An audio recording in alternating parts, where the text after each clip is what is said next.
So, sa ating pong pagsisimula, pwede na ba ito? Opo. Yan. Sa Deuteronomy 8:1-5, sabi nga po dito ay yung pagkakaroon ng Panginoon sa atin ng kapahayagan na tayo po ay magpakumbaba. So sabi po dito, sundin ninyong mabuti ang mga batas na ito na ibinigay ko sa inyo ngayon upang humaba ang inyong buhay. Sino po rito nang gusto na mahabang buhay? Wala? Wala eh. Okay? Diba? Sabi, dumami ang inyong lahi at kayo'y makarating sa lupain ipinangako ni Yahweh sa inyong mga ninuno. So kung kasama po tayo dun sa mga lupain at yung mga ipinangako ni Yahweh sa ating mga ninuno. Sa pa ng yan, Deuteronomy. So kung nasaan po tayo ngayon, nakasama po tayo dun sa mga nakarating dun sa lupain ipinangako ni Yahweh. Although sa Israel po ito patungkol, pero ibig nga sabihin, generational God. We have a generational God. Kaya sabi ko nga po, kung ititrace nyo yung inyong generasyon, baka mamaya, hindi nyo alam paano nununuan nyo. Hindi ba Israeli? Hindi naging Christian o nagkaroon ng personal na relasyon sa Panginoon. Sabi po dito, alalahanin niyo kung paano niya kayong pinatubayan sa ilang sa loob ng 40 taon upang matuto kayo magpakumbaba. So kung may mga pagkakataon po na tayo ay nasa ilang, feeling, yan, kasi malimit naman yung feeling natin, nasa ilang tayo, yung paano sinabi po nung awitin na minsan akala natin hindi gumagalaw ang Panginoon. Pero lagi po siyang may ginagawa sa ating buhay. So sabi rito, sinubok niya kayo kung susundin ninyo siya. Kasi kahit po mga Kristiyano na tayo at alam na natin yung mga pinag-uutos ng Panginoon, pero hindi po lahat nasusunod natin. Especially kung nagko-contradict or kontra sa gusto natin. So minsan ay talagang yung sarili pa rin natin ang nasusunod. So sabi po sa verse 3, tinuruan niya kayo magpakumbaba. Okay. Ginutom niya kayo. Bago binigyan ng mana. Isang pagkain hindi nyo kilala. Ginawa niya ito upang ipaunawa sa inyo na ang tao'y hindi lamang sa tinapay. Yung ibang pilosopo, sa kanin naman. Diba? Kaya, ipaunawa sa inyo na ang tao'y hindi lamang sa tinapay na bubuhay, kundi sa bawat salita nagmumula sa bibig ni Yahweh. Wala pa naman dito sa atin nag-fasting ng 40 days na. Mga yan. 47. 47. Yung mga hindi nakakain agad ng on time. Kaya ako malamig pagalitan ng doktora ko. Lalo na pag nasa labas ako. Sa loob ng 40 taon, hindi nasira ang inyong kasuotan. Sarap na, no? 40 years, hindi ka nabibili ng mga bagay. Ni hindi namaga ang inyong mga paa sa kalalakan. 40 years na naglalakad. Eh sa atin, konting lang ayaw pa mag-bike, ayaw pa mag-ano. Hindi nyo alam, exercise yun para maging mabuti ang ating physical na katawan. Itanim ninyo sa inyong isipan na kayo'y dinidisiplina ni Yahweh, na inyong Diyos gaya ng pagdidisiplina ng isang ama sa kanyang anak. So, sabi nga po dito, a land where you will eat food without storage, in which you will not lack anything, and a land whose stones are iron, and out of whose hills you can dig copper. At Deuteronomy 8:18, yan. Sabi dito, subalit alalahanin ninyong si Yahweh na inyong Diyos, ang nagbibigay sa inyo ng lakas upang yumaman kayo. Sino po dito gusto ng yumaman? Bag sa utang, ha? Okay. Pero gusto naman talaga natin, di ba? Wala namang, yung hindi sumagot tayo yung yumaman. Ano ba klase? So sabi nga po yung spirit of poverty is not in the wallet, it is in the mindset. Yung iba naman, okay na ako dito. Pero alalahanin po ninyo, yun ang gusto ng Yahweh o ng ating Diyos na palaguin tayo, hindi payamanin na para lang sa purpose natin. Ginagawa niya ito bilang pagtupad niya sa kanyang pangako sa inyong ninuno. At sabi nga po, siya yung nagbibigay ng lakas. The power to make wealth. Okay? May mga idea binibigay. At may mga bagay na pinapagawa. Pero the moment na hindi po natin hakbangan yun sa pananampalataya, sa oras na sinabi ng Panginoon, lalampas po yun. Ilang pagkakataon na po yung pinalampas niya para kayo ay at yung pagkakataon na ibinigay sa inyo ng Panginoon na may lakas kayo para gawin yung kanyang kalooban para masustain yung inyong mga pangangailangan. Okay, mas pinili nyo ba yung gusto nyo? Sabi nga po ni Bruce Lee, instead of buying your children all the things you never had, you should teach them all the things you were never taught. So sabi nga po material wears out but knowledge stays at nade-develop po yun. At kung paano po, nasabi nga but you shall remember. Ibig sabihin, bakit mare-remember? Kasi nakakalimot ang tao Lalo na pag yung biglang yaman, yung biglang naka-receive ng malaking o ng maraming pera. Remember the Lord your God, for in the sea that gives you power to get wealth. At kasama na po doon yung tamang pagmamanage ng ating wealth. Sabi po sa Matthew 6:27, pakibasa nga po. And who of you by worrying can add 1 hour to the length of his life? Okay, sino po sa inyo makakapagpahaba ng kanyang buhay ng kahit 1 oras? O kahit ilang minuto? Yan. Pag hindi kayo nag-exercise, kahit yung pagtayo na nagaganyan-ganyan lang kayo, para bumalik yung daloy ng dugo sa inyong puso, at hindi. Kahit yung mga bata na i-stroke, na high blood, kini-check niyo ba ang yung mga blood pressure? Lalo na pag na-stress kayo sa school, sa mga assignment, sa mga kailangan yung i-submit. So, kailangan po alagaan yung physical nating kalagayan dahil templo po ng Banal na Espiritu yung ating katawan. Kamakailan lang ako nagpa-check up ako, sinabi ng doktor sa akin. Ano ba yan? Erratic pa din yung glucose mo, babat taas. Baka mamaya, makandidate ka sa dialysis. Yun po yung sabi sa akin. So yung mga kapatid ko, malaman, nagpanik agad. Kaya ako yung sinabihan, hindi nga ako nagpanik. Kasi ano kang lino? Baka. Ibig sabihin, nasa akin din, kung ako ay mag-undergo noon, or yung dumating yung time na kailangan ko mag-undergo noon, nasa akin din. Kasi nga, yung hindi ko tamang, ang sabi niya, yung hindi ko tamang pagtuturok, kasi nga paiba-iba, lalo na pag nasa labas ako, hindi ko tamang oras ng kain. Yun. Kaya nga, babat taas. Pero sabi nga ako, hindi makakapagpadaghaba ng kanyang buhay sa pamamagitan ng pagkabalisa. Marami ba tayong iniisip na nakakaroon tayo ng kabalisahan? Kamakailan lang po, may kakilala ko, 2 gabi raw, hindi nakatulog. Sabi ko, bakit? Kasi nag-back out yung kausap niya sa kanilang pinag-usapan. So, hindi ko lang masabi kasi sabi nga po, the enemy's lies and deceptions will stop if your heart is saturated with the Word of God. Kasi wala naman po tayong magagawa kahit mabalisa tayo Pero pinaghahandaan po yung mga obligasyon. Bayad sa kuryente, tubig, alam niyo yung due date, di ba? So, kailangan po, pinaghahandaan, pinagbabudgetan. It is not by might or by power, but by God's Spirit. The power to make wealth is not going to come by positive thinking. So, do not fall into this trap of and be influenced when reading books by different motivators on issues of success in money-making. So, wala naman pong problema.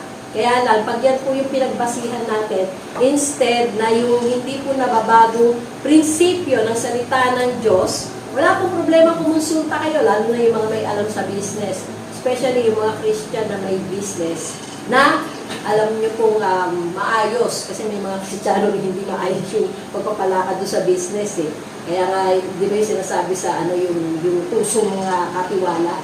May mga pagkakataon po na kung paano dapat sumunod tayo sa batas pagpatungkol sa business. Ewan ko yung sa Paklaro nakita ko, parang may mga na rin dun Marami nang saradong mga stall doon sa Berma, then at the same time, yung mga business dito sa mga gilid, parang nagkaroon na ng karatula, sabi ko hindi kinakain na natin yung so, di ba? May mga business permit na kailangan, kasi matagal na di ba? So, simulan pa na natin, simula pa lang. So, the power to make wealth comes from God and not from men. So, sabi ko sa Sekaraya 4:6, sinabi sa akin ng anghel ang pinapasabi ni Yahweh para kay Zerubbabel. Pinapasabi ni Yahweh na makapangyarihan sa lahat, ang tagumpay ay hindi makakamit sa pamamagitan ng lakas ng hukbo o sariling kapangyarihan, kundi sa pamamagitan lamang ng aking Espiritu. Yung Espiritu po, ang Holy Spirit na nasa bawat isa sa atin, siya po yung gumagabay sa mga bawat desisyon. Kaya nga mahirap po na magdidesisyon ka nang hindi mo hinihingi yung gabay at patnubay ng banal na Espiritu. And then kung sabi nga po, make sure that what you hear is the voice of the Lord and not the noise of the world. Siyempre, pag marami tayong naririnig, di ba? At mas inuna natin yung mapakinggan kung anong sinasabi ng mundo, dito ka mag-invest, dito ka pero hindi mo pa naman pinag-aaralan. Okay, sa lahat mo nang gusto magsimula ng business, kahit kayo ay mga kabataan pa lamang, siguraduhin niyo po kaya niyo. Ako'y bilib dun sa aking ako sa pamangkin, dahil naikwento po niya. Tita, sabi gano'n, si Kiel mo kasi pangalan. Sabi si Kiel, nakaipon ng 5,000 nung kanya na pamaskuhan, hindi ko lang alam kung ilang taon na yun. Banda sa barko po yung tatay niya. Pero yung tatay niya mismo nagsabi, hindi porket maganda yung trabaho ko ngayon, gastos na lang kayo ng gastos. Mag-ipon ka kung ano yung gusto mong bilhin. So, nung sinabi niya sa tatay niya, Daddy, nakapag-ipon ako ng 5,000, pambili ko ng bass guitar. Kasi marunong din sa instrumento. So, dadagdagan ko pa dun sa baon ko. So, kaya pala. Sabi ko, kaya pala. Kaya mag-ipon na po kayo ng, sabi ni Chinkitan, piso-piso lang sa loob ng ilang taon. Libo na yun. O libo na yata. Basta may napapakinggan ko lang sa tubig pagka ko yun. Karinig ko pero ganun pala. Kung 5 piso pa yung iniipon nyo everyday. Yan. So, nag-iipon ba kayo? Sino na merito by savings? Sa mga baon nyo? Yan. Very good. Okay. So, yung mga baon at sweldo nyo. Okay. Yung palang i-goal na natin na magkaroon ng savings for future needs. At kung meron tayong gustong bilhin, huwag nyo puro hinila kay mama at kay papa. Okay? So, makita po natin na yung nais ng Panginoon na matuto po tayo sa kanyang sistema. So, ang tanong, willing ba kayong mag-receive ng power to get wealth? Yan. So, be willing to receive it. We have to know the purpose for which He blesses us with that power. So, yung pong kapulisan, sabi nga po hindi po, does not walk with a loaded gun to shoot as and when he likes. So, the bullet serves a certain kind of need and purpose. Ngayon, yung the power to make wealth, we must understand the purpose of the power to make wealth before it is given to us. So, sino po rito yung mga may gusto ng power to make wealth? Make hindi get wealth. To make wealth.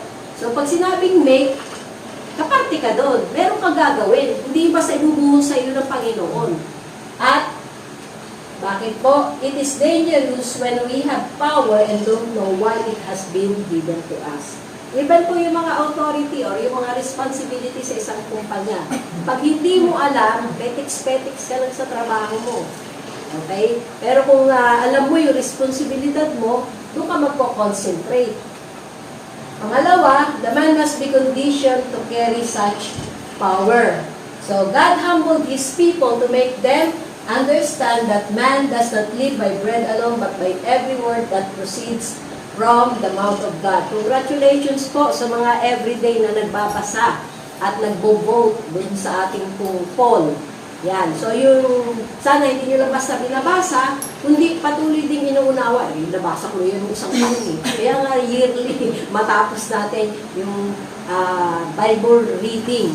Then at the same time, kung binabalikan nyo at inonote nyo kung ano yung sinasabi ng Panginoon sa inyo sa pamamagitan ng binabasa nyo, ano yung pinapaunawa, makikita nyo mas lalakas ang inyong espiritu at patuloy kayong tatatag sa inyong pananampalataya sa Panginoon. Ang sinusubok po sa atin ng Panginoon yung pananampalataya natin.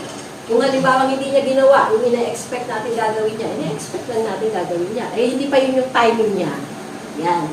Mananatili pa rin ba ang pananampalataya mo sa Panginoon? So, sabi po dito sa mga awit 85, 1-2, Panginoon, ikaw ay naging mabuti sa iyong lupain. Ibinalik mo ang kayamanan ng hapon. Bakit ibinalik? Kinuha kasi yun. Pero may babalik sa iyo kung hindi kinuha. So, ganun kabuti. Pinatawad mo ang mga kasamaan, ang kasamaan ng iyong bayan, pinatawad mo ang lahat nilang kasalanan. So, kung may mga kasalanan po tayong nagawa, ang tanong, magpapakumbaba ka bang humingi o aminin na may kasalanan kang ginawa at patuloy na alam mo papatawarin ka ng Panginoon? Kasi yung iba, ayaw humingi ng tawad kasi nasa isip na nila, gagawin ko naman din ulit eh. So, hindi tunay na repentance yun. Okay? Baka nabigla ka lang or ano, pero wala sa isip mo na magbabago ka na talaga. Or susundin mo na ang Panginoon. Pero makita po natin dito, yung pagiging mabuti ng Panginoon, ibinalik na yung kayamanan, pinatawad pa yung mga kasamaan ng kanyang bayan at pinatawad sa lahat nilang kasalanan. Wala pong, hindi ko po sinasabing hindi na tayo magkakaroon ng pagkakamali o kasalanan. Pero every time na alam natin hindi nalugod ang Panginoon sa ating sinabi, sa ating ginawa, sa ating pagpapabaya, sa ating pisikal na katawan, yan, yung mga sobrang nakapuyat sa paglalaro. Tapos pagka nandiyo si nanay at tatay, kunwari assignment, nag-research. Ano style niyo? Style ko rin minsan. Ganun style ko. Dumating si Dorothy. Kunwari, hindi mga ano lang, di ba? Di ba namubok ka rin doon? Nalaman ko ng types. Hindi, hanggang ano lang, 370 lang. Pagka na, 371, 370. So, aminin natin. Kaya nung binanggit ko naman na, Lord, hanggang dito na lang ako. Yun, ginagawa ko. Kaisa-isa lang. O kaya pagka during lunch time lang. Yan. So, kasi iniingatan ko yung mata ko eh. Di ba? Marami akong dapat ingatan sa katawan. Sa loob ba naman ng 46 years na may diabetes, di ba? So, yung pag-ani ko ng mga kapabayaan ko noon. So, kailangan ingatan. And, we can only be prepared to receive the power to make wealth when we understand that all the circumstances of life we are going through are to form and shape us so that we can become the man to carry that kind of power. The kind of vessel to carry that kind of power must be properly built. So you are bigger than your circumstances or your life situation. Inaambil niyo ba ito? Kasi minsan mas pinalalaki natin yung problema ang kinakaharap natin kaysa yung Diyos na pinagkakatiwalaan natin. Kaya nga may pagkakataon na hindi natin maibigay yung dapat sa Kanya. At sabi po dito, it's not the circumstances that makes a person a success. It is how that person respond to those circumstances. Pag may nalaman kang problema, anong reaction mo agad? Ako po may nalaman na yung reaction nga niya, nung malaman niyang hindi tumupad yung kanyang kausap doon sa pinag-usapan nila, 2 gabing hindi nakatulog. Diba? Eh kung the moment na nakita mo na may mga pagkakamali or mga bagay na hindi po naging mabuti, paano mo, kumbaga, before pa mangyari ang mga bagay-bagay sa buhay natin, pag ganito, ito yung magiging reaction ko, ito yung magiging response ko. Diba? Ako may tinarayo nung isang araw doon sa bus, pababa kasi, nakaporma na ako gano'n, palabas. Tapos nagsalita pa. Nakaano na nga nakipagsiksikan pa. Pasensya na, PWD eh. Sabihin, pag alam na niya na doon ako, sabihin yung bukado na talagang pilit pa sinisiksik. Although nauunawa ako na lalo na yung mga nagtatrabaho. Talagang makikipagsiksikan yan, mga nagmamadali. Sa Luke 16:10, he who is faithful in a very little thing is also faithful in much, and he who is dishonest in a very little thing is also dishonest in much. Gaano kayo katapat sa paggamit ng inyong oras na sa loob ng 24 oras, ilang oras yung nilalagay ko sa loob? Kung itatype nyo yung oras, ilan dapat yung sa Panginoon? 2 hours, 40 minutes. Nagagawa ba natin? Hindi, pastora, kulang pa sa pag-aaral ko, sa pagtatrabaho ko. Pero sabi nga po dito, hindi lang ito sa pera. Even yung mga abilidad natin, kakayanan natin, na maging tapat tayo. O katulad next week, maghahakot trabaho tuloy na ba? Ayun, sa yung pong gamit, sa ng church. So sabi po dito, alam ko na nawagan na ako nung last na, yung mga pwedeng tumulong na mga sa pagbubuhat. Yan. Okay, so makatulong po dahil ako'y magbubuhat din sa Santa Cruz ng Mindanao. May mga kailangan nung paglipat din dun sa aming bahay. Kaya itong buong February, every Friday po, nasa Santa Cruz, Laguna ako. Hanggang yung yun. Yan. Kaya sabi ko nga sa dapat yung meeting namin nung Sunday, hindi na ako nakapag-meeting. Pero at least sa inyo na ako nagpapaalam. So yung dyan naman po yung mga leader natin na maaasahan nyo. Although, yung schedule nakita nyo na, di ba? Second Sunday, online. Third Sunday, on-site. So, alternate po yun. Na online at saka on-site. So, yung tapat sa kakaunti ay tapat din sa ang tapat sa kakaunti ay tapat din naman sa marami at ang hindi tapat sa kakaunti ay yun naman tapat sa marami. Kaya hindi kayo mabigyan ng Panginoon ng marami. Kasi kung sa maliit na halaga, hindi ka tapat, huwag mo asahan, bibigyan ka pa ng Lord na mas malaking halaga. Kaya nga may testing So because they are so focused on what they don't have that they fail to appreciate. Hindi mo ma-appreciate. Ano sabi sa yung model of prayer? Our Father who art in heaven, hallowed be your name. Thy kingdom come, thy will be done on earth as it is in heaven. Give us this day our daily bread. Ibig sabihin, gusto ng Panginoon, sa Kanya tayo umasa every day. Nagpapasalamat ka ba? Kung hindi ka man nagpe-pray bago kumain, Lord, salamat dahil nakakain ako. Salamat, Panginoon, kahit na pangatlong init na to. Pangatlong init talaga. Hindi sa dami yung magluto Ako nung sinabihan ko yung binila ko doon sa sticker, sa may ba? Ang 5 araw na namin niya. Ganun katagal. Dalawa lang naman kami kumakain Baka iniinit ko lang ng iniinit. Pero yung gulay, ako lang yung makain. So yung mga ganong klase na dahil mas magastos kung ako po ay magluluto pa. So mas nakakatipid kami pag ako lang dahil sa gabi siguro hindi kami kumakain. So if we are going to carry more power, we need to have more insulation to keep the power inside our lives. Okay, sino rito yung mga may insulation bag? Kayo nagdadala? Yan. Kasi di ba, para lang either na maging malamig o maging mainit yung nakalagay doon. Pero sabi nga po dito, yung power na kinakailangan natin, o bibigay ng Panginoon, sabi nga po, dapat manatili. Malaking man o maliit yung tinatanggap mo, lalo na habang pinapalaki ng Panginoon yan. So we need to have a life that will protect us when we receive that power. Dahil sabi po sa Jeremiah 17:9, the heart is deceitful above all things and desperately wicked. Who can know it? So alam po ng Panginoon, lahat ng issues nasa puso natin. Kaya nga po, the power to make wealth can be given to us if we are willing to receive it. Sino po yung willing na tanggapin? Yung power to make wealth. Amen. Yan. So, alam ng Panginoon yung mga sumagot, ha? Okay, at yung hindi sumagot. So, expect nyo po na marireceive nyo po yung the power to make wealth na ibibigay po sa atin. But if we want to be willing, we must first prepare our hearts to be pure and clean. Dahil nga po, hindi po natin sasabi yung ating pong ng ating puso. Kabago-bago. At yung issue po dyan na talagang nakita natin. So, nawaw, pabago-bago si Onjong si Onjong. Tama nga, di ba? Dati si Onjong at saka si Micah hanggang sa sila ay pag-isahin nyo ng Lord. So, yun, gano'n.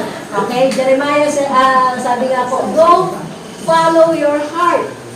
Sabi nga po sa Matthew 15:19, for out of the heart proceed evil thoughts, murders, adulteries, fornications, thefts, false witness, and blasphemies. Okay? So So yung po nga, mag-isip ka lang ng masama. Pambihira naman itong tao ito. Huwag mo na sundan. Tama na sa pambihira na. Okay? Para hindi ka na magkahasala. Ay, yung puso po natin, bukod sa ingatan natin na mga high blood tayo, dahil sa mga cholesterol, mga pagkain na ating kinakain. Yan. Pag ako po bumili ng gulay at nakita ko na buo na yung mantika, tinatanggal ko muna yung bago ko ipitin. So, yung mga ganong klase po na pag-iingat sa ating puso. So, the godly nature of our lives must never change when the power comes. Power corrupts and absolute power corrupts absolutely. Okay? May kapangyarihan kang gumawa ng kayamanan, pero meron din pong makita natin, may responsibilidad ka kung paano mo gagamitin yung kapangyarihan ibinigay sa iyo ng Panginoon. Magiging mabuti ka bang katiwala? Mahirap pong maging katiwala. Kasi, unang-una, accountable tayo sa Panginoon. Although pinagkatiwalaan na nga tayo eh. Kaya huwag mong hayaan na mawala yung pagtitiwala at yung pagkakatiwala sa iyo ng Panginoon kung ano yung binigay niya at alamin mo ano yung purpose, bakit kayo binigyan nun. So if we want God to give us a lot of money, we must ensure that our hands are clean and our hearts and mind pure. If not, even when we become blessed, the wrong attitudes in our hearts will begin to destroy us and we will gradually cease to have power to generate wealth. That is why we need to have the right know-how. So ano po yun? Yung managing your finances well. Stewardship, managing money God's way.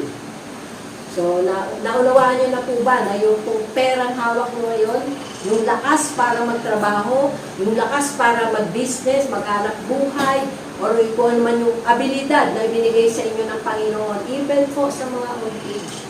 Sabi ko nga, magsisenior na rin ako.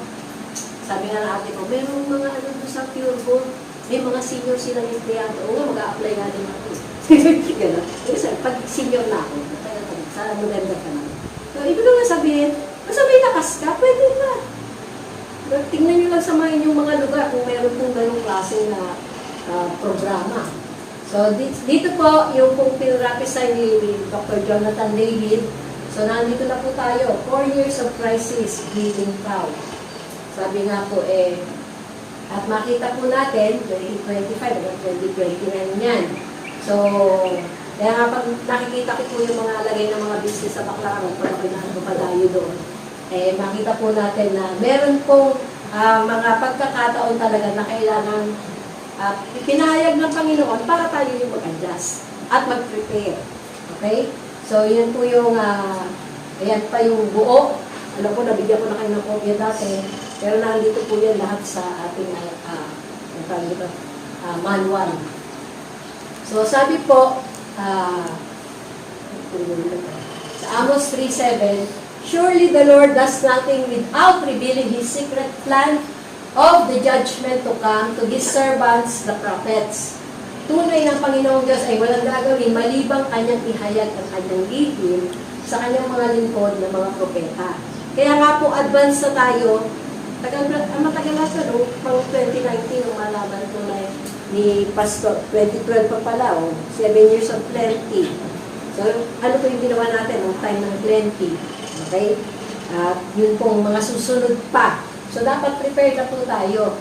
2 Chronicles, manalig kayo sa Panginoon inyong Diyos at kayo magiging matatag. Maniwala kayo sa kanyang mga propeta at kayo magtatagumpay. Although marami na rin pong false prophet, kaya siguraduhin natin, at sigurado naman po yan. Sabi ko nga habang sinusubaybayan ko po yung mga propesiya na binigay po ni Dr. Jonathan David. Although ngayon, hindi na po siya nalabas ng gano'n. Pero kasi nga, 20, ano pa, hanggang 2044. Ano pa kaya tayo nun? Okay. Lagi nga, hindi natin hawak yung buhay natin, di ba? Kaya po yung makita natin na matapos natin yung purpose natin, habang tayo ay may lakas at habang tayo ay batang pa. So, the nature of genuine prophetic word releases to the people the wisdom on what to do and the power to do the right thing. So, kung ano po yung tama at patuloy na dapat natin gawin, ay magawa po natin. Yung tama po, ay hindi may tama. Okay, dapat ganito yung gagawin ko. Bago tayo humakbang, dapat patuloy natin hinihingi sa Panginoon yung kanyang wisdom kung paano po ang dapat na gawin. So, sabi po dito sa Genesis, pinaliwanag ito ni Jose, yung panaginip ni Paraon, at sinabi nga niya, 2 ulit po ang inyong panaginip, mahal na Paraon, upang ipalam sa inyo na tinakdanan ng Diyos ang mga bagay na ito, at malapit niya itong isagawa. Hindi po Christian si Paraon. Okay. Pero sa kanya, dahil walang makapagpaliwanag doon sa kanyang mga salamangkero, so tinanong niya po si Joseph. At ito po yung pinahayag ng Panginoon kay Joseph. At pagkapahayag po sa kanya, sabi po dito, binigyan pa siya ng instruction, ng suggestion, sabihin na natin. Ang mabuti po ay pumili kayo ng taong matalino at may kakayahan upang siyang mamahala sa Ehipto.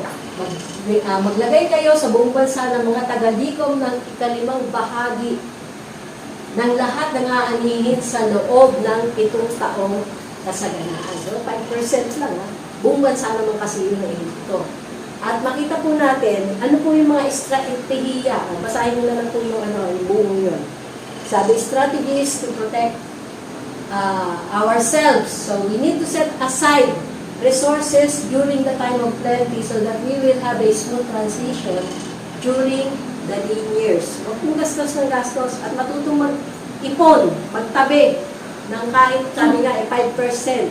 Kung may 10 pesos ka, ilan ang 5%? 50 centavos. Wala naman dito sa atin may 10 piso lang, di ba? Matuto po magtipid, kahit pa paano. Huwag mo yung pagkatanggap gastos lahat. Tapos, we need to discern the change of season when the lean years set in. So, kailangan marunong din tayo magbasa. Tinitingnan nyo ba ang nangyayari sa ating ekonomiya? Okay, so maging aware po kayo. Ano yung mga negatibong mga balita at yung mga expose. Nakita po natin. So we need to understand that expansion during the lean years will be slower because of the tightening regulation and the fear of economic uncertainties in the financial market. Sabi nga po, may mga pagkakataon na, yes, marami tayong estudyante ngayon, lalo na sa Korea, sa Japan, sa mga ibang bansa. Pero ang kulang po yung trabaho. At marami na rin na nawawalan ng trabaho dahil sa AI o yung mga puro yung makita po natin na maging relevant tayo. May mga kasama ko po mag-attend ng webinar sa pagiging relevant ng church. Pero may bayad po yun. Yun yung nilalaanan ng investment. Para yung meeting lang naman yun. So, pang-apat, we need to realize that those who have been caught in this roller coaster may be tempted to borrow more to keep the ongoing momentum which they are riding in the years of plenty. From pagiging nasa masagana ka, biglang nag-slow down, pero gusto mo pa rin manatili kung paano ka namumuhay before. Kaya ang tendency, ba't mahilig magpautang ang mga bangko? Gusto niyo pong umutang, pero ngayon naman yung inilo, gusto niyo po ng investment, like insurance, mga ganon. So, yung mga ganong klase, pag-iisipan po at pag-aaralan. So, we need to conserve and consolidate by downsizing, restructuring, and strategic positioning to go to the next level. So, kung kinakailangan po na patuloy na magbaguhin natin, or pag-pray natin sa Lord, Lord, ano bang gusto mong pagbabago na gagawin ko sa aking business? At yun po, wag po kayong wag kayong mahihiya na magsabi, lalo na doon sa mga may alam. Kaya lang, at the end of the day, yung kalooban pa rin ng Panginoon ang piliin yung sundin. Ano yung sinasabi niya dahil makakapangusap po siya sa inyo at makakapagbigay ng tamang strategy kung ano yung dapat nyo gawin. Pang-anim, we need to understand that cash will be king during this season of the lean cow. So, hindi po puro credit card. Lalo na kung hindi maganda yung inyong credit standing sa bangko. Bakit ka pa utangin ng bangko? Ng malaki. Sabi ko nga, kung ako lang mga magkano-kano ginagamit ko sa credit card. Mostly, pambili ko lang ng gamot. Pero dahil po sa mahabang taon, na nakita nila maganda yung pagbabayad mo, hindi ka nalilate, hindi ka nagpe-penalty. So, sila po yung magbibigay. Kaya lang yung sabi ko nga, yung mga opportunity na binibigay na gano'n, sasamantalahin mo ba? Hindi mo rin ba alam yung downside kung gano'ng klaseng pag-aalok? Okay? At pagpito, we need to anticipate that the linears will separate good business practices from bad ones. At isang bagay po na makita natin, nais po natin na manatili yung ating yung good business practices. So basically preparation in this present and coming scenario is our ability to handle and manage well our finances and other resources now. Hindi po yung aantayin pa natin na mangyari ang mga yan bago po tayo umaksyon. At dito po makikita natin, hindi pala kita, yung napakaliit, sabi nga, Filipino Income Class. Ito po ay para sa family of 5. So, makikita nyo naman yan sa internet. Yan. Yung poor, below 10,957 yung monthly income. Combined na po yun. Kung ilan yung nagtatrabaho sa pamilya. Then yung pong low income but not poor, 10,957 to 21,914 yung monthly income. Sa lower middle, 21,914 to 43,828. Sa middle, 43 to 76,669. At yung upper middle, 76,669 to 131,484 yung monthly income. And yun pong upper middle but not rich, 131,483 to 214,140 monthly income. Ang rich, 290, 140 and above monthly income. Magkano po yung income nyo? Bilang pamilya. So, sa mga magulang lang na sila pa lang yung naghahanap buhay, wala pa yung anak. At pag naghahanap buhay ba yung anak, meron share. Di ba yung mga ganyung klase? Hindi na pinapalo ko hindi na pinapalo ko magka-pamilya. Pero makita po natin, to have control over our money has less to do with how much we make, but a lot more to do with how we manage what we have. Meron na po bang pambayad sa mga utang? Sa Meralco, sa iyo kasi Maynila, sa amin ni Buyani. Diba? Eh, mostly nasa, ano po yun? Nasa first week sa amin. Sabay-sabay po yun. Mortgage, Meralco. Tapos minsan, kapag bayad na ako sa signal, mga ganong klase. Pero binabudgetan po kasi yun. Para po, hindi ka na mag-aalala. May pambayad ka na kasi. At kung yung mga kasama mo sa bahay ay malakas gumamit sa kuryente na hindi naman nagbibigay ng pambayad, di pa kayo usapan mo na may hinay-hinay lang at hindi na ganun kalaki yung income natin. At kahit malaki yung income, lalo na pag may mga pinag-aaral, magastos po. May mga nag-aaral na anak, maraming pangangailangan yan. Then yung mga na-estudyante naman, matuto naman din kayo magtipid. Kung puro Jollibee, McDo, Subway, ito mga pinagkakakainin na rin. Gano'n. Although wala namang problema kung once in a while, nakapag-ipon ka, gusto ko kumain. Diba? Pero yung sasabihin mo, hindi ka nakakapag-ipon, para lang makakain ka, yung belly ba ang gusto mong binibigyan ng halaga. So financial independence or breakthrough always starts with how you manage your finances today. Kung gusto mo ng power to make wealth, nabigyan ka ng Panginoon, alamin mo kung paano yung dapat mo gawin ngayon pa lamang kung ano yung meron ka. So, it doesn't matter if you have more finances or less. So, malaki or maliit, talagang kailangan mo matutunan. Pag-aralan. Hindi yung, ay, hindi naman si mama, hindi naman si papa. Kaya kong humingi. Ayan. Hindi na ganong klase.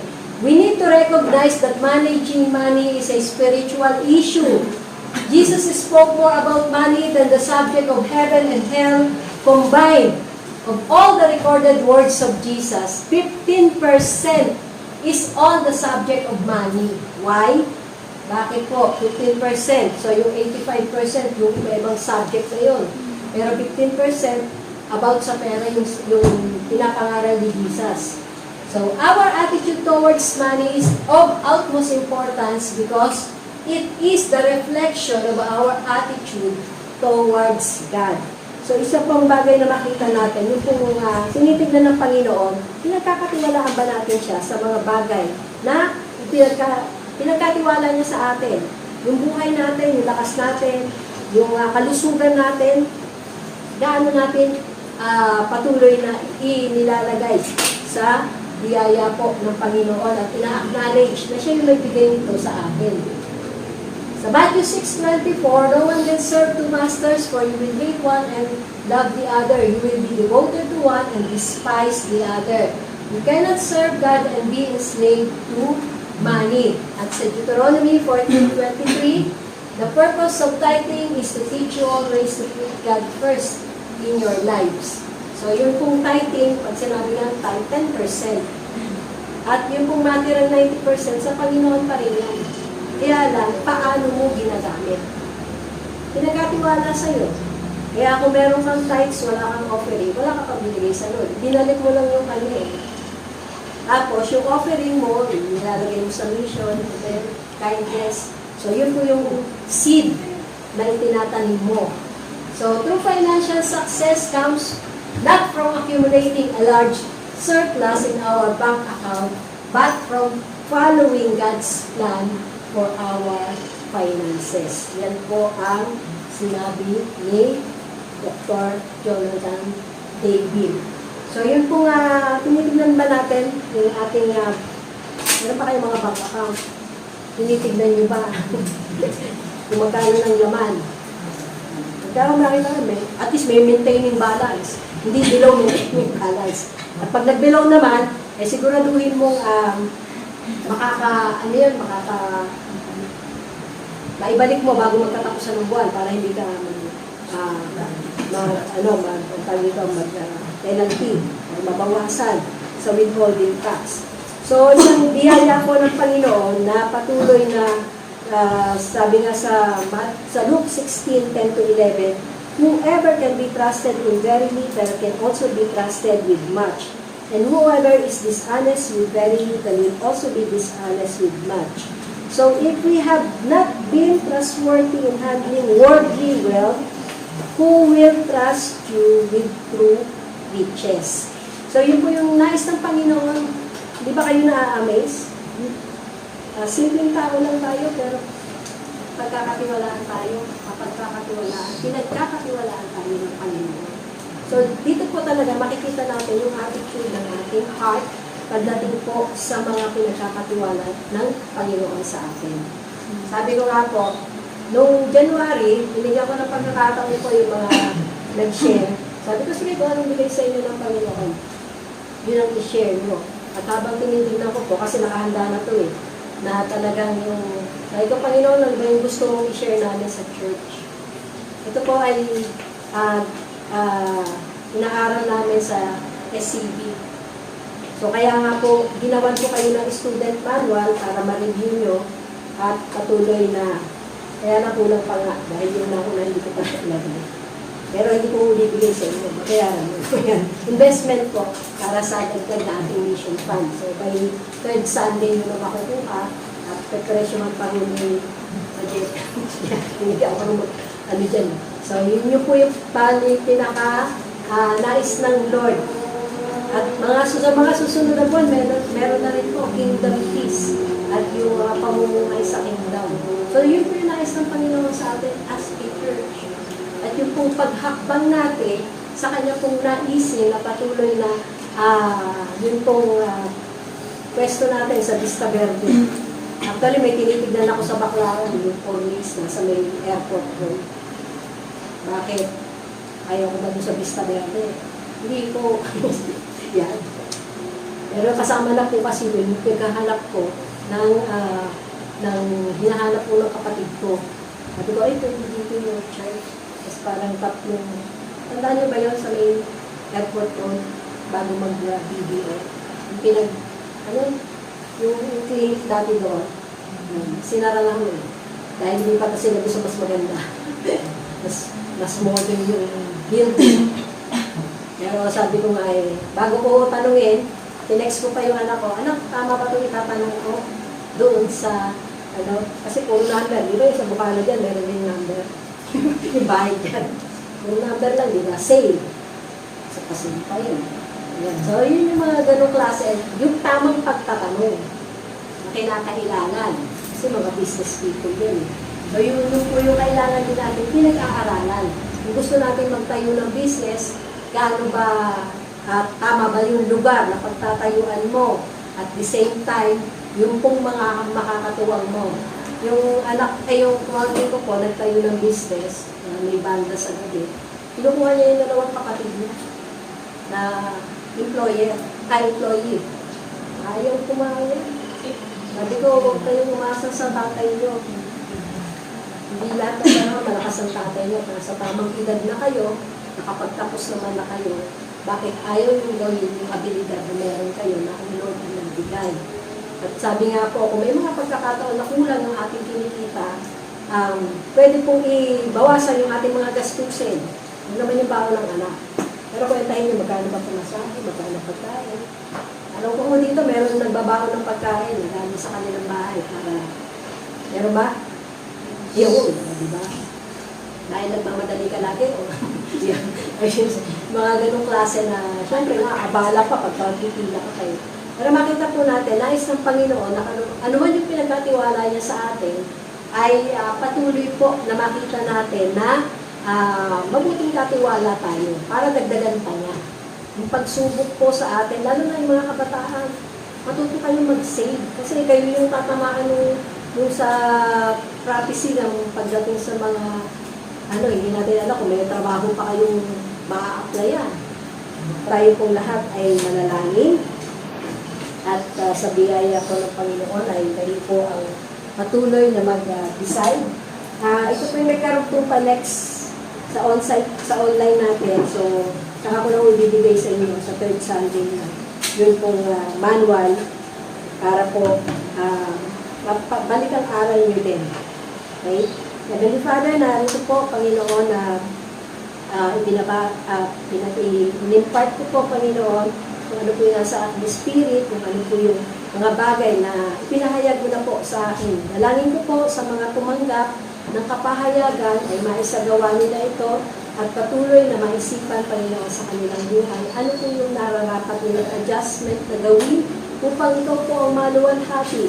Every time, Panginoon, na pumapasok kami, every time na nagtatrabaho kami, gawin mo po kaming blessing, Panginoon, sa mga taong nakakasalamuha namin at makita, Panginoon, ang joy na sa kabila po ng mga pinagdaraanan sa buhay, hindi nawawala, Panginoon, ang kapayapaan, ang patuloy na pagkakatiwala sa iyo, and even, Lord, sa aming mga physical na karamdaman, kung malakas ang aming espiritu, Panginoon, dilipas lang ang karamdaman ng aming physical na katawan, at makita mo po na patuloy kami mabuting katiwala kung paano mo po pinagkaloob sa amin, na kami ay may 24 oras, Panginoon, at kasama po doon yung tamang oras ng pamamahinga. At huwag pong pag-worry, Panginoon, sa mga bagay na hindi naman namin hawak. Knowing, Lord, na ikaw po ang may hawak ng aming kinabukasan.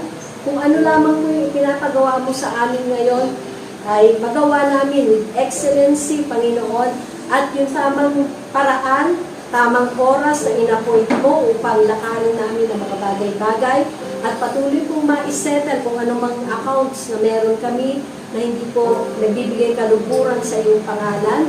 At dalangin po, prevent us, Panginoon, sa paghakbang ng mga bagay na hindi nararapat kung hindi mo po kalooban.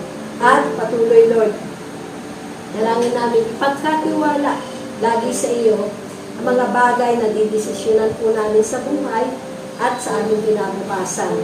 Unay, Lord, na marami pong plano sa buhay at sa kaisipan ng iyong mga anak, pero makita po namin na ikaw ang may hawak ng aming buhay.